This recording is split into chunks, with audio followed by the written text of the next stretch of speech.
श्रीकृष्णं शरणं मम, श्रीकृष्णं शरणं मम, श्रीकृष्णं शरणं मम। जय श्री कृष्ण, राधे राधे। कांचन एक्टिविटी चैनल पर मैं काव्यमय भगवद गीता के द्वितीय अध्याय के पंचम भाग में आप सभी का हार्दिक स्वागत करती हूँ।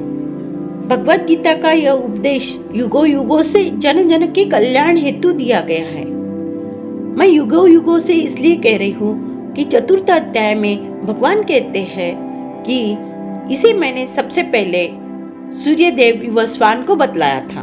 विवस्वान ने फिर मनु को और मनु ने राजा इक्ष्वाकु को बतलाया था। और यहाँ द्वापर युग में भी दोनों सेनाओं के बीच रणभूमि में जब हताश, निराश, निर्बल अर्जुन को, जिसने अपने शस्त्र तक त्याग दिए है, उसको भगवान अपने इस ज्ञान से युद्ध के लिए प्रवृत्त करते हैं, यानी मोटिवेट करते हैं। और अर्जुन युद्ध के लिए बिना झिझक तैयार भी हो जाते हैं। तो हुए ना सबसे बड़े मोटिवेशनल गुरु हमारे भगवान श्री कृष्ण, और सबसे बड़ा मोटिवेशनल ग्रंथ भी भगवद गीता। पर हम इस भगवद गीता को पढ़ना नहीं चाहते। हम पैसा देकर, अपना समय देकर बड़े बड़े मोटिवेशनल गुरु के पास जाते हैं। 2-4 दिन मोटिवेट रहते भी है जाकर, लेकिन फिर से डिमोटिवेट हो जाते हैं। इसलिए मैं आप सबसे कहती हूँ कि भगवद गीता को अपने जीवन का हिस्सा बनाइए और इसे रोज पढ़िए, ताकि आप रोज मोटिवेट रहेंगे। और अगर आप इसे नहीं पढ़ना चाहते तो मेरी वीडियो ही देख लीजिए। तो दोस्तों, अब तक हमने द्वितीय अध्याय में सांख्य योग के बारे में जाना। सांख्य योग क्या है? आत्मा और शरीर का विश्लेषण।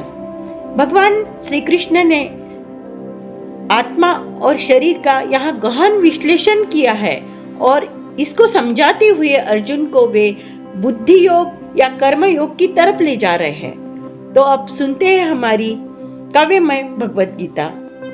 आगे बढ़ने से पूर्व हम ये जान ले कि यहाँ भगवान बुद्धि योग या ज्ञान मार्ग की बात कर रहे हैं।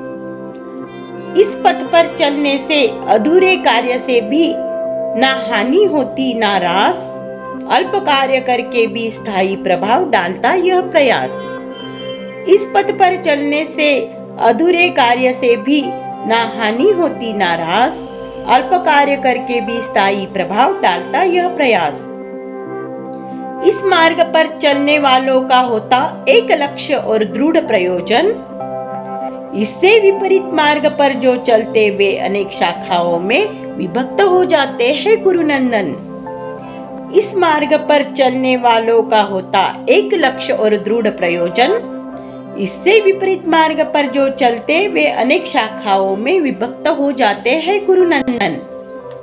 इंद्रिय तृप्ति, ऐश्वर्य प्राप्ति, अमरत्व, स्वर्ग सुख की लालसा में जो रहते आसक्त, ऐसे अल्पज्ञानी मनुष्य वेदों के कर्म कांड में रहते हैं व्यस्त। इंद्रिय तृप्ति, ऐश्वर्य प्राप्ति, अमरत्व, स्वर्ग सुख की लालसा में जो रहते हैं आसक्त, ऐसे अल्पज्ञानी मनुष्य वेदों के कर्म कांड में रहते हैं व्यस्त।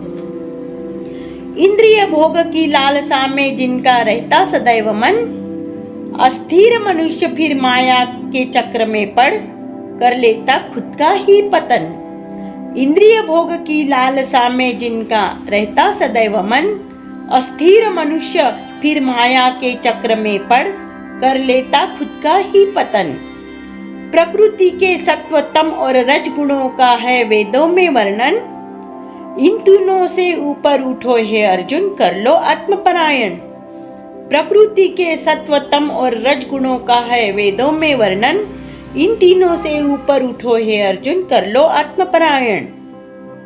जैसे विशाल जलाशय छोटे कूप को भरता है तुरंत, वैसे ही वेदों के मर्म को जो जान जाते उनके सिद्ध होते कार्य तुरंत। जैसे विशाल जलाशय छोटे कूप को भरता है तुरंत, वैसे ही वेदों के मर्म को जो जान जाते उनके सिद्ध होते कार्य तुरंत। कर्म करो सिर्फ, मत सोचो लाभ हानि क्या होगा परिणाम। दोषी खुद को ना समझो, फिर चाहे जो हो अंजाम। कर्म करो सिर्फ मत सोचो लाभ हानि क्या होगा परिणाम। दोषी खुद को ना समझो फिर चाहे जो हो अंजाम। योग में स्थित होकर समभाव से कर्म करो हे धनंजय। युद्ध के परिणाम को मुझ पर छोड़ो फिर चाहे जय हो या पराजय। योग में स्थित होकर समभाव से कर्म करो हे धनंजय। युद्ध के परिणाम को मुझ पर छोड़ो फिर चाहे जय हो या पराजय। दोस्तों, अगर इस काव्य में आपको समझ नहीं आया है तो मुझे कमेंट में लिख दीजिए, मैं इसको समझाने का प्रयास करूंगी। और अगर आपको यह वीडियो पसंद आता है तो इसे लाइक कीजिए, शेयर कीजिए, कमेंट कीजिए और अगर आपने मेरे चैनल को सब्सक्राइब नहीं किया है तो सब्सक्राइब कीजिए। अब मैं आपसे विदा चाहती हूँ। जय श्री कृष्ण, राधे राधे।